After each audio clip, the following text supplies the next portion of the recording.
Have you ever walked out to check on your plants, expecting, lovely, vibrant green, only to find these weird yellowish-white spots kind of speckling the Oh leaves? yeah, that sinking feeling. It's super common and really frustrating. Totally.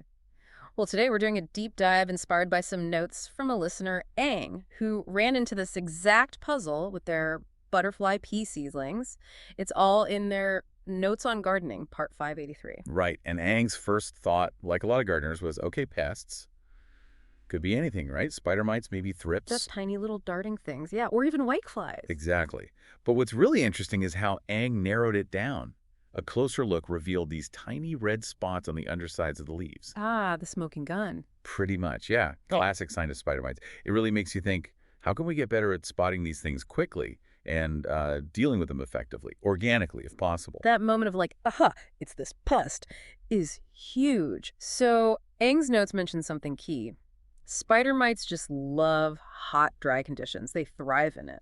Absolutely. That's critical info. So does that mean, if it's dry heat they like, could Eng or anyone listening maybe prevent them just by, say, increasing humidity or watering more carefully? Or is it more complicated? That's a really sharp question. I mean, total prevention is tough, but knowing they hate humidity, that's definitely a tool in your prevention kit. Okay. Eng's notes kind of back this up. Keeping plants well-watered, maybe even misting susceptible ones, makes the environment less inviting for mites, but for actually dealing with them once they're there. Right. What did Eng do first? The notes suggest something surprisingly simple. A good spray with water. Gentle, but with enough force to actually knock the mites off. Just water, really. Seems almost too easy, especially for tiny plants like butterfly peas. Could that really be enough, or could you, damage the leaves? Well, Ang specifically mentioned that for those delicate seedlings, spraying was way better than trying to, wipe the undersides with a wet tissue. Less handling. Okay, that makes sense. Less physical damage. Exactly. The force of the water physically dislodges a lot of the adult mites.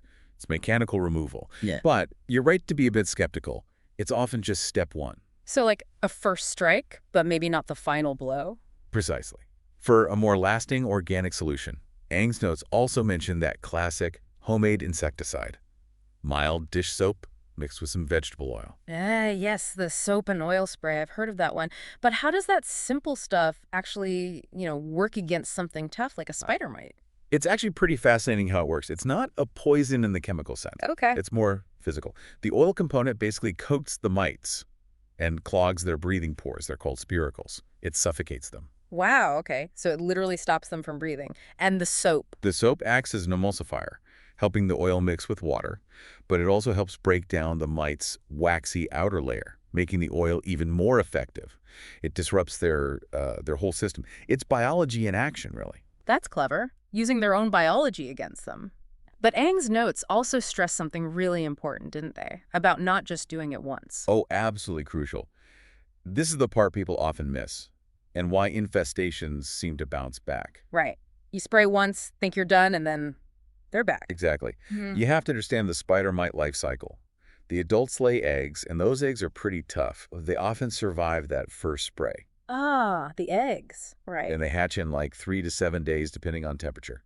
So if you only spray once, you kill the adults and nymphs that are there then, but the eggs hatch, and boom, a new generation starts. So you have to keep at it. Yes.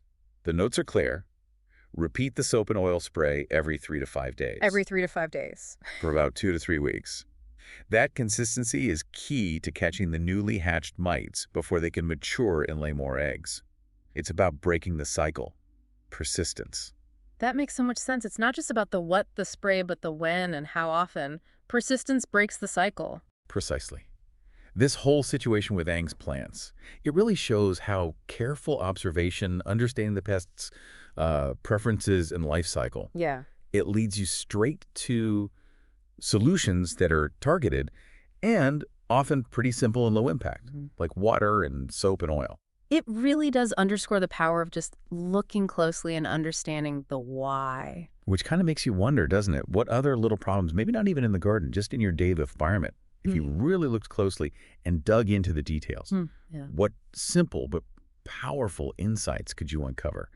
It's maybe less about having all the answers immediately and more about knowing how to observe, right? That's a great point. So whether you're out there battling spider mites or just, trying to sort through all the information flying around every day, Mm. remember that the really effective approaches often come from noticing the details, figuring out the underlying cause, the why, and then sticking with the solution. Keep looking, stay curious, and keep digging a little deeper.